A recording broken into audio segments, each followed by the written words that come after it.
Buenas tardes, Víctor, ¿cómo estás? Buenas tardes, Gerardo. Gracias por invitarme a este espacio. Gracias a vos por aceptar, porque vas a ser la persona más calificada de este ciclo de diálogo con la música popular. Tenés un currículum vitae, pero fabuloso. Has estudiado mucho composición musical en Estados Unidos, en la UCA y en Estados Unidos, en Oakland. Ujú. Violín, oud, que tuve que mirar, me imaginaba que era, pero es el origen árabe del laúd y después de todo lo que sería la guitarra también, de todo las cuerdas un poco. Este, Ujú. Después también has estudiado improvisación, jazz, o vinculado al jazz, la armonía, con lo que de algún modo, canto vocal, o sea, tenés una visión bastante amplia, digamos, en tu formación musical, que está bárbaro para este tipo de trabajo porque podés sacar de la galera desde muchas perspectivas diferentes elementos interpretativos.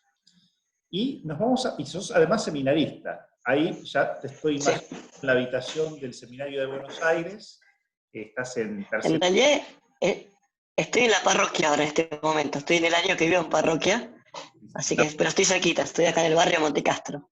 Sí, sí, sí, cierto que me habías dicho, estás en la parroquia y con la pandemia no sé, claro. Bien.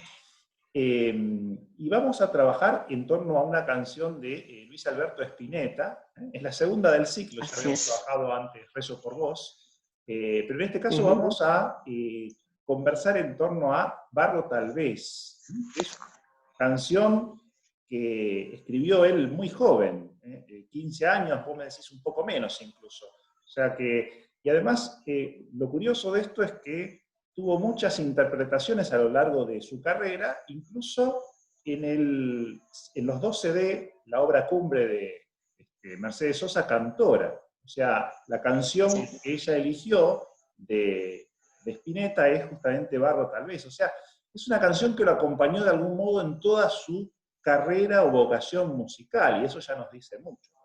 Entonces yo te dejo Ujú. hablar a vos ahora. Cuando me digas, yo te puedo compartir el texto de la canción en pantalla.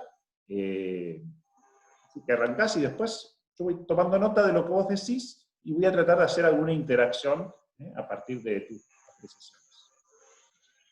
Dale, perfecto. Bueno, cuando me comentaste acerca de este ciclo, yo no soy un gran conocedor del rock nacional, o soy más de otros lados de la música, no soy tan de la música popular, pero brotó en mi cabeza así de la nada este tema, Barro tal vez. En parte por distintos elementos que ahora voy a ir contando que me llamaron mucho la atención. Esta precocidad, digamos, de Spinetta de escribirlo cuando tenía 15 años es algo bastante llamativo, digamos,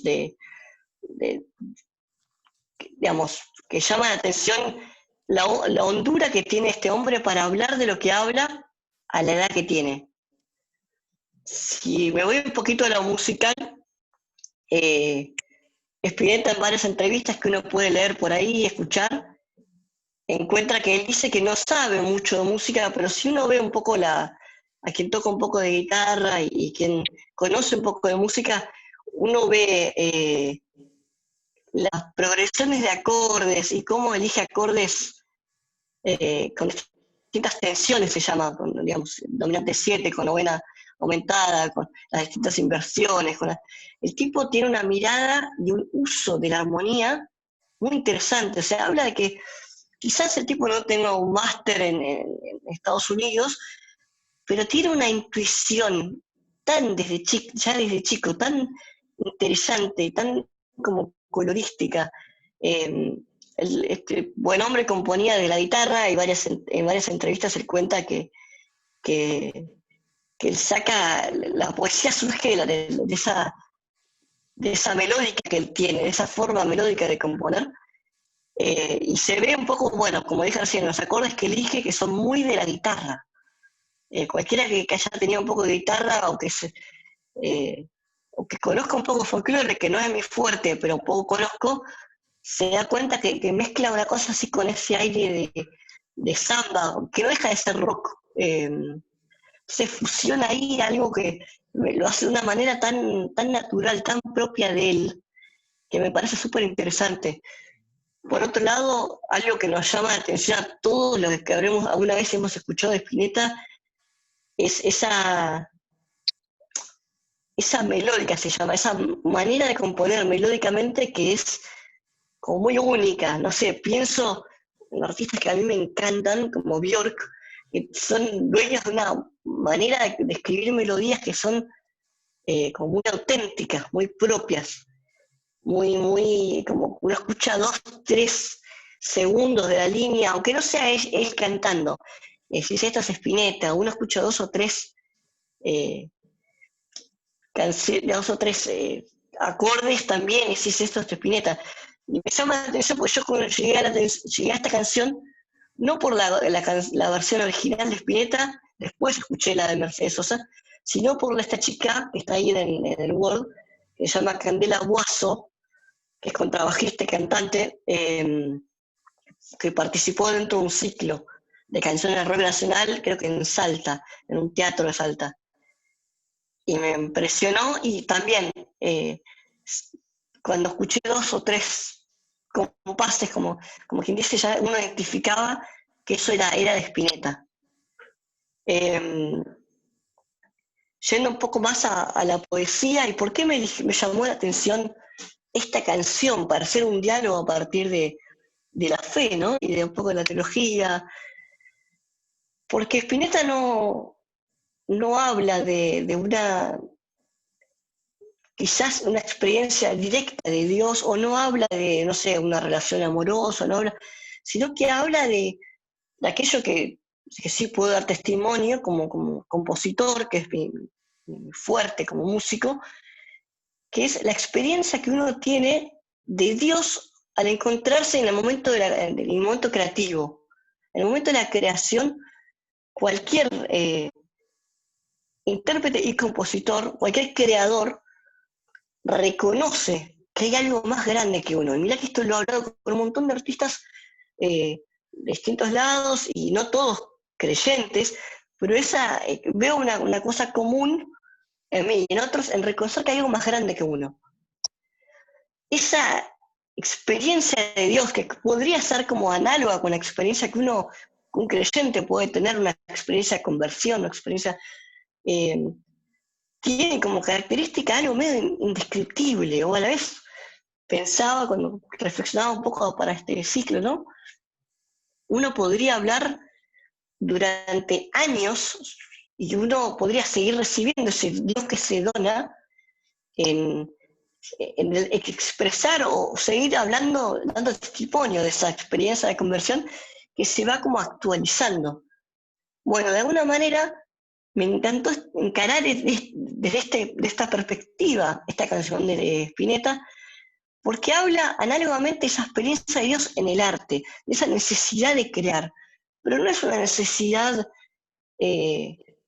solamente de un capricho, solamente de hacerse notar, sino desde esa experiencia que tiene el artista con eso que lo atraviesa, que lo trasciende, que a la vez es plenamente uno, pero a la vez es plenamente algo más, algo que uno que cree en Dios, que cristianos, que sabe que tiene nombre y apellido, que es ese Dios, ese Cristo que en el Espíritu Santo lo atraviesa uno y se sirve por medio de uno, él intenta hablar sobre eso. Ahí hay una genialidad eh, brutal, a mí me parece espectacular. Y yendo un poco más a la letra concreta, donde trata él de expresar, que también se nota un poco en la cuestión melódica, eso está muy presente en cómo está armado, en cómo está compuesto, hay como una expresividad integral en la manera de tratar de escribir, de describir esto, al momento de escribir. Si arrancamos con el comienzo, ya como que plantea esto que estoy diciendo desde el comienzo: si no canto lo que siento, voy a morir por dentro. Es como ya plantea de dónde está, de qué está hablando, de qué está diciendo. Y no es solamente el deseo de de decir lo que uno está pasando, por lo que uno está pasando, sino hay algo más grande de uno, que está pasando por uno. Es como una experiencia. A mí me resonaba mucho, yendo un poquito hacia la Biblia, ¿no? Eh, Ese pasaje de que no podemos callar lo que hemos visto y oído. Análogamente a mí me habla de esto. Desde la primera vez que lo escuché, me cautivó por esto. No podemos callar lo que hemos visto y oído. Esa experiencia de ese Dios, de eso trascendente, que a uno lo sobrepasa, lo atraviesa, lo completa, y que uno tiene una necesidad imperiosa, ¿no? Psicológica, no solo psicológico, sino de espiritual, de salir a decir eso que uno ha encontrado. Y de ese gritarle a los cuatro vientos, como leíamos en la lectura del otro día, eh, de Ezequiel, hasta dar la propia vida, hasta ese reventar. Como que no hay una cosa ahí como un vaciamiento, de un darlo todo, ¿no? Hay como una noción ahí de que hay algo tan hondo y que por lo cual vale la pena darlo todo. Si te parece, doctor, yo pude irte haciendo una devolución de esto que fuiste diciendo hasta este momento. Después ¿Vale? iríamos un poco con la canción para darle una rosca de profundidad, digamos, en tu segunda participación. Trato de conectar algunas cosas que fui anotando. Por ejemplo, esto de la Sí. precocidad de la canción, y de él mismo como artista, que en realidad tiene mucho que ver con esto que estás diciendo. Es decir, con algo que está como muy vinculado a la expresión de él mismo como artista, esta experiencia que vos visualizás como tan conectada con la experiencia espiritual. Yo te diría más que la experiencia de Dios, dicho así, la experiencia mística. Es algo que impregna la vida y la totaliza. Eso mismo me parece que es lo que nos ayuda a entender también cómo una persona que no ha estudiado así de un modo sistemático música, incluso por ejemplo si uno lo compara con Charly García estudió más que él, le permite entenderlo en analogía también con la mística. Por ejemplo, Santa Catalina de Siena era analfabeta, pero cuando uno lee los diálogos de ella, es decir, que ella dictó, tienen una prosa muy prolija, es decir, muy ordenada, se logra expresar muy bien, es decir, es como un estilo literario que llevaría mucho estudio y mucha práctica cultivar, y que a ella le fluía casi naturalmente. A mí me parece que eso es, digamos, lo que acontece cuando algo se instala como muy en lo profundo de la persona, este método trascendental del que hablaba Bernard Lonergan, desde donde hay una unidad mayor. Y en la música hay otros ejemplos, sobre todo vinculados a géneros no clásicos, sino los géneros más bien populares. Yo veía una entrevista que le habían hecho hace un tiempo a Paco de Lucía, y él decía también que no sabía leer música.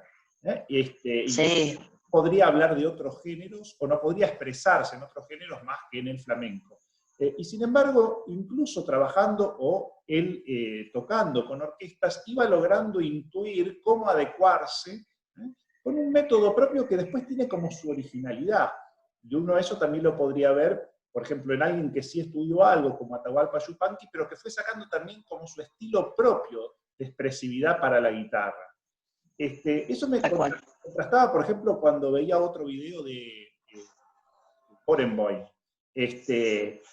trabajando con otros músicos, cada uno venía ya con su partitura, hacían los ajustes en el momento, uno intuye que eso era algo más rápido, más técnico, y salía muy bien, por supuesto, claro.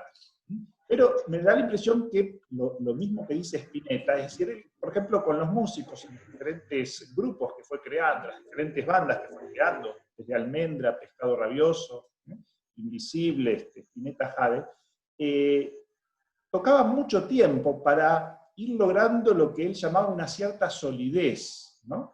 Es decir, como que iban como madurando más desde adentro, de algún modo, y puliendo desde adentro, y no tanto con una técnica objetiva, de algún modo, el arte de tocar o de ejecutar. En ese sentido me parece que tiene mucho que ver con la experiencia mística esto, ¿no? Spinetta además era hijo de, el papá de él era cantor de tango, Y en el tango también se da este fenómeno. Por ejemplo, Discépolo, Enrique Santos Discépolo, no sabía escribir música.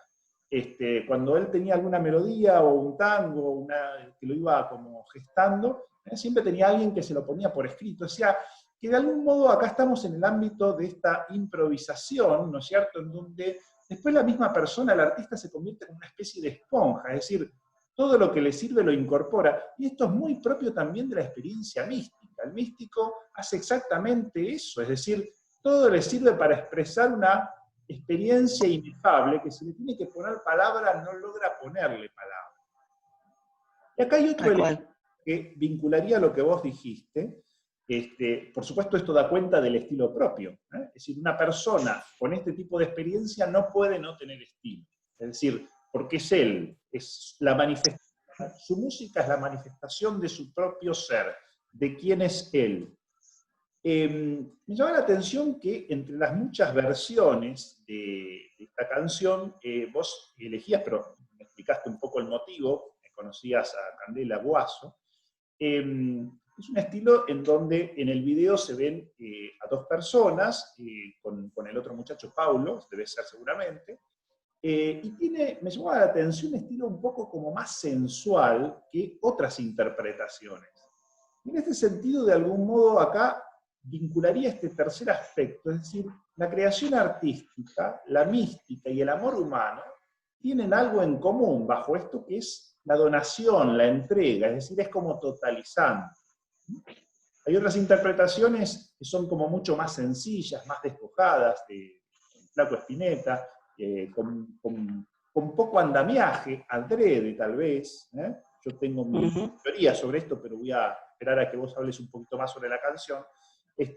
Pero me interesó ese matiz, que yo digo, bueno, ¿por qué esta sensualidad en la forma de expresar o de cantar esta canción tiene mucho que ver con lo que la canción está cantando y expresando? Porque de algún modo tiene esta dimensión como de entrega, de posesión, de ser poseído, que es la música y que es la experiencia mística también, por analogía a cada uno de estos tres ámbitos. Yo creo que también esto se ve un poco también en la versión que uno tiene, que uno conoce un poco quizás más, de Mercedes Sosa con él, con Spinetta, donde también se ve cómo se van alternando las distintas partes y se ve un diálogo que a mí quizás estoy volando un poco alto, pero me hacía acordar algunas cosas del diálogo del cantar de los cantares, porque hablan de aquello hondo, de lo indecible, del amor, de esa necesidad de decir aquello que, bueno, en el caso de la canción, que pasa por el corazón en el momento creativo, que esa experiencia de Dios. Quizás vuelo un poco demasiado alto, pero a mí me hacía un poco acordar eso, la interacción y cómo iban cambiando las distintas partes y la manera de cantarlo también. Yo percibo mucho en esa otra versión de Mercedes Sosa, que si no me equivoco fue lo último que grabó ese disco. Hubo alguna cosa, pero de no mucho valor, y cuando uno mira después las biografías de Mercedes Sosa, aparece eso como lo último, ¿no? Es decir, porque fue una obra, claro, como para que quedara eso, digamos, ¿no? Es decir, fue su obra final de algún modo, ¿no? Son 34 canciones, 2 CDs. Sí. Así que sí, tal cual, esto lo reveo, lo de la donación. ¿Te parece que leamos el texto de Barro tal vez completo una vez y vos te detenés en aquellas cosas puntuales que te parecen como más representativas? Te lo leo y vos después seguís. Si no, dale. Lo que siento, me voy a morir por dentro. He de gritarle a los vientos hasta reventar, aunque solo quede tiempo en mi lugar. Si quiero me toco el alma, pues mi carne ya no es nada. He de fusionar mi resto con el despertar, aunque se pudra mi boca por callar. Ya lo estoy queriendo, ya me estoy volviendo canción, barro tal vez. Y es que esta es mi corteza, donde el hacha golpeará, donde el río secará para callar. Ya me apuran los momentos, ya mi sien es un lamento. Mi cerebro escupe ya el final del historial, del comienzo que tal vez reemprenderá. Si quiero me toco el alma, pues mi carne ya no es nada. De fusionar mi resto con el despertar, aunque se pudra mi boca por callar. ya lo estoy queriendo, ya me estoy volviendo canción, barro tal vez, y es que esta es mi corteza donde el hacha golpeará, donde el río secará para callar. Algunas cositas que me llamaron la atención, esta conciencia desde un lenguaje un poco más teológico, de que Dios habita en el alma, de que Dios habita dentro, esa conciencia de que puedo alcanzar aquello indecible cuando voy hacia adentro, si quiero me toco el alma, si quiero voy hacia adentro. Y pues mi carne ya no es nada, yo no lo interpreto como algo medio gnóstico, sino como valorando, entendiendo que hay una experiencia espiritual absolutamente trascendental, como hay algo más que uno, más grande que uno. Después el estribillo me parece maravilloso porque se involucra el hecho de la voluntad. Y cuando dice, ya lo estoy queriendo, ya me estoy volviendo canción. Hay como que también que me quedé pensando recién cuando hablábamos de la precocidad. La precocidad no solo está en la apertura, en la técnica, sino también justamente en la apertura a la gracia, apertura a aquello distinto, como el caso de esta santa, o una Teresita, no sé, un montón de santos que desde chicos han recibido una gracia, pero se han abierto a la misma. Eh, y pienso en ese acto de voluntad, de ya querer abrirse a aquella experiencia trascendente, de la cual está hablando en la canción. O sea, es como que la actualiza, no solo al momento de que escribió, digamos, cuando quiso decir, cuando se sentó a escribir una canción sobre el momento de escribir la canción, sino que se está abriendo en el momento a esa apertura a la gracia, a esa apertura al espíritu que pasa en el momento creativo.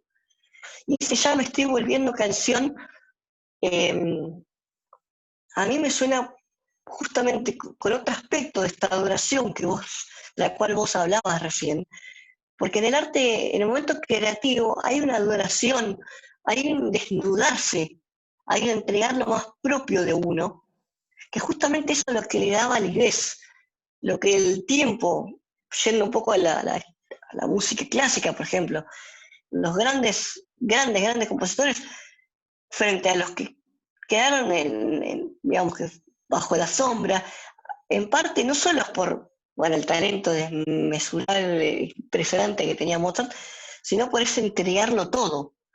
Entonces hay identificación con la propia obra porque sale de lo que uno es.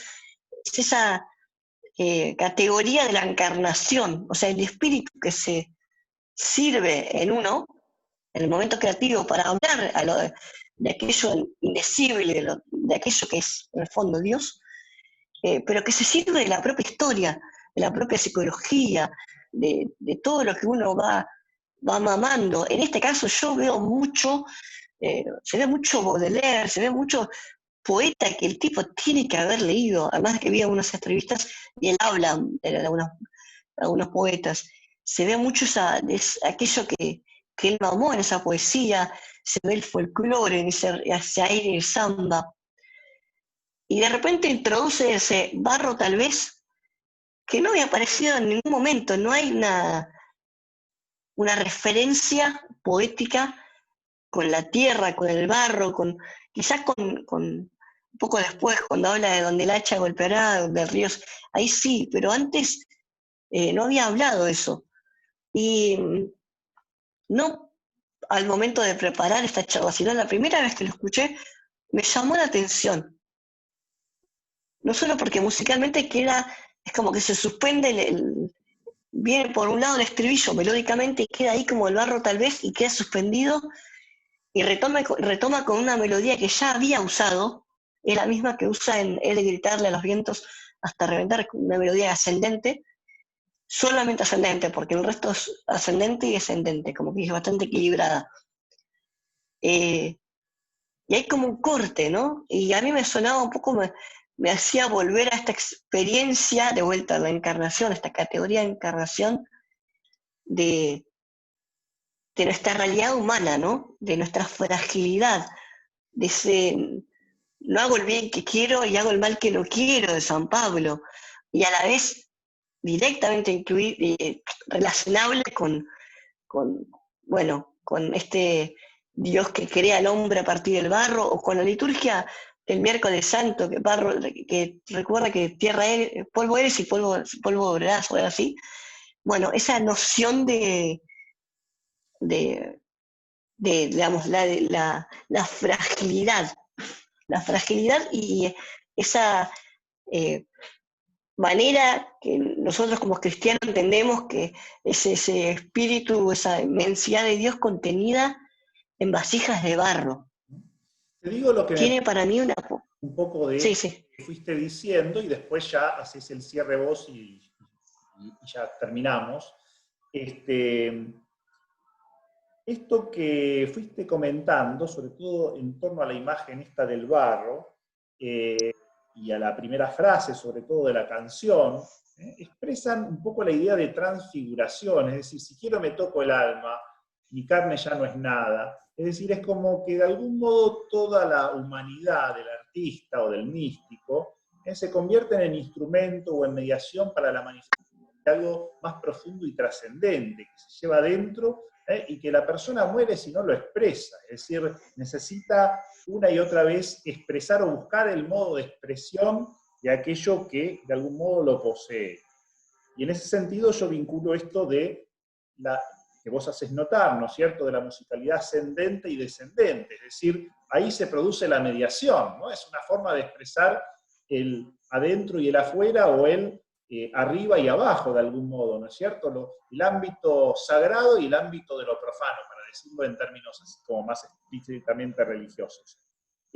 Claro. La mediación, de algún modo, ¿no? En este caso la música o el quehacer artístico es una mediación. En este sentido, sí, hay que poner lo mejor de sí.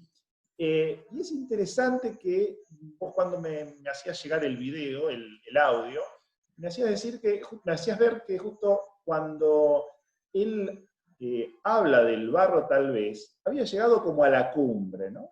Yo creo que acá hay algo muy propio de Spinetta y en general también de la percepción del místico, que es que para que lo bueno se manifieste, o lo mejor de sí se manifieste, o la expresión artística o la experiencia de Dios se manifieste, de algún modo es preciso que uno vaya como desapareciendo. Uno de los grupos justamente de Spinetta se llama invisible. Es decir, es la actitud como de humildad, ¿no? Es decir, saberse barro, pero justamente en función de una manifestación mayor, de algo más grande que uno, vos decías. En este sentido, yo creo que lo propio humano, la propia carne, se transfigura. Y una última observación que se me ocurre, incluso vinculado a esto que vos decías recién, que te estaba comentando, algo que me decías en el audio, que él a veces parece como que desafina, o que de algún modo la nota no es exacta, pero es como que él se tira menos adrede, ¿no? Es decir, como que hay un tema que se llama baja, justamente. Él baja a veces la nota. O lo mismo en la orquestación, es decir, trata de que sea lo más despojada y sencilla posible. Su misma voz no tiene potencia. Yo creo que acá también está el fenómeno generacional y fundacional de Spinetta. Es decir, el que viene detrás de una tradición en continuidad tiene muchos elementos de apoyo para fortalecerse, pero el que viene a como quebrar o irrumpir con algo diferente, con algo nuevo, en este cambio de época, por ejemplo, yo hablo mucho del cambio de época, evidentemente se presenta sin nada, es decir, se presenta sin credenciales, ¿no? Entonces, la mejor manera de expresar que está irrumpiendo algo nuevo es justamente la propia pobreza, la propia autolimitación, la propia sencillez en el estilo. Y me parece que eso es algo que él tiene muy trabajado estéticamente, es decir, tiene muy elaborado artísticamente esa dimensión creativa, o de algo que irrumpe como muy significativo e importante a partir de la propia restricción, de la propia desaparición, de la propia invisibilidad.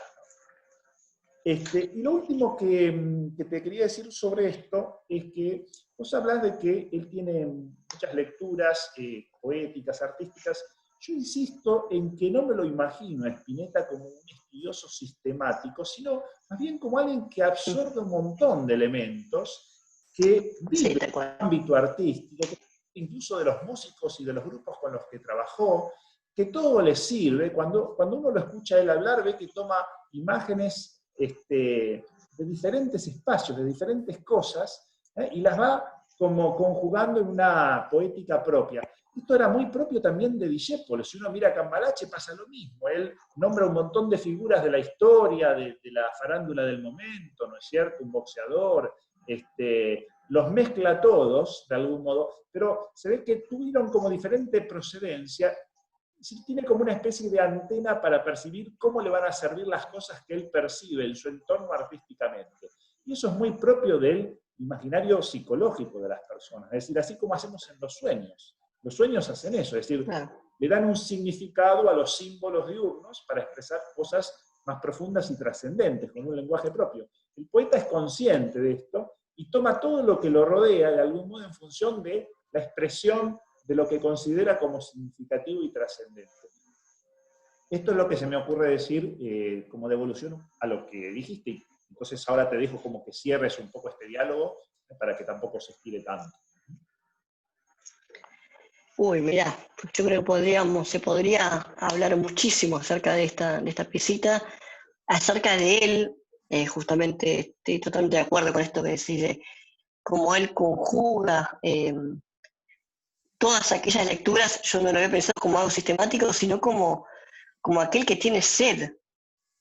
Y una vez un amigo, también compositor, me decía que él era compositor, y pues adopté esa frase, porque él quería escribir aquella música que él necesitaba escuchar, aquello que necesitaba sacar, decir, escuchar. Y creo que eso análogamente se puede decir con respecto a la poética de él. Se ve como ese bagaje, pero se ve esa soltura, esa libertad, y esa apertura que es llamativa en un chico de 15 años, que a veces fue un hijo de su tiempo, ¿no? De ese momento puntual de la historia. No nace digamos, está en 63, está en Buenos Aires, Argentina, en 63, es como todo un entramado histórico súper rico y complejo en el cual se inserta él, y creo que esa dinámica de esa encarnación y, como vos dijiste, de ese abajamiento, esa entrega total, donación, que implica ese abajamiento, está súper presente. Acerca del abajamiento me llama la atención, en la versión original, que yo a partir de estos diálogos me puse a buscar, y me encontré con una versión de él tocando la guitarra creo que en un jardín, y se escuchan grillos de fondo. Hay una cosa muy de una línea en la cual yo, la verdad que me siento completamente identificado, que sonía más experimental, de música donde todo lo que se llama la incorporación de sonidos no musicales y darles un valor estético, entra en juego. Entonces también, y que responde también a esto que vos decías, de ese correrse un poco para dejar que el arte hable por sí mismo.